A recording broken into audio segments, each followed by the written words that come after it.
মাহমুদুল্লাহ রিয়াদের বিশাল বড় ছয়, নেটে দুর্দান্ত ব্যাটিং করেছেন, এখনও যে ফুরিয়ে যাননি সেটি যেন প্রমাণ করেছেন। সিলেটে প্রথম প্র্যাকটিস সেশন, সেখানে রিয়াদ রীতিমতো তাক লাগিয়ে দিয়েছেন।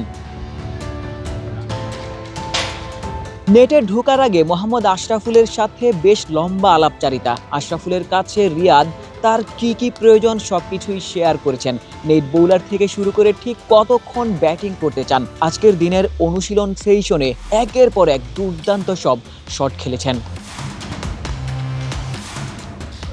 সিলেটের আউটারে উপস্থিত সকল ক্রিকেটারের থেকেও অভিজ্ঞতার ভান্ডার সমৃদ্ধ ছিল মাহমুদুল্লাহ রিয়াদের। সেই অভিজ্ঞতাই এবারের বিপিএলে তিনি কাজে লাগাবেন, এমনটাই মনে করেন পাকিস্তানি ক্রিকেটার খাজা নাফে। নাফে তো এমনটাও বললেন, সেই ছোটবেলা থেকে যখন তার বয়স 7 কিংবা 8 বছর, তখন থেকেই তিনি মাহমুদুল্লাহ রিয়াদকে বাংলাদেশ দলের হয়ে খেলতে দেখছেন।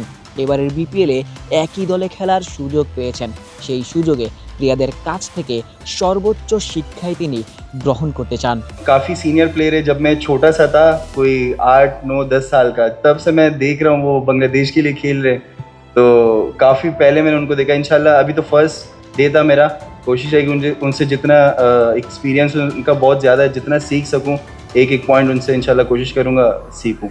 গোটা ক্যারিয়ার জুড়ে মাহমুদুল্লাহ রিয়াদ অনেক চড়াই উতরাই পার করেছেন, ক্যারিয়ার জুড়ে সমালোচনার তীরেও বিদ্ধ হয়েছেন। এবারের বিপিএলে শুরুর আগে অকশনে প্রথম রাউন্ডে কোনো দলই তাকে দলে নেয়ার আগ্রহ দেখায়নি। শেষ পর্যন্ত রংপুর রাইডার্স তাকে সেই সম্মানটা দেখিয়েছে। অনুশীলনে রিয়াদ দেখালেন তিনি এখনও ফুরিয়ে যাননি। ছাপ রেখেছেন এবারের বিপিএলে তিনি ঠিক কী করতে পারেন। হয়তোবা অভিজ্ঞতার ভান্ডার সমৃদ্ধ এই ক্রিকেটার তার অভিজ্ঞতা কাজে লাগিয়ে এবারের বিপিএলে রংপুরকে চ্যাম্পিয়ন করতে চাইবেন। সিলেট থেকে আশিক সারোয়ার, নিউজ 24।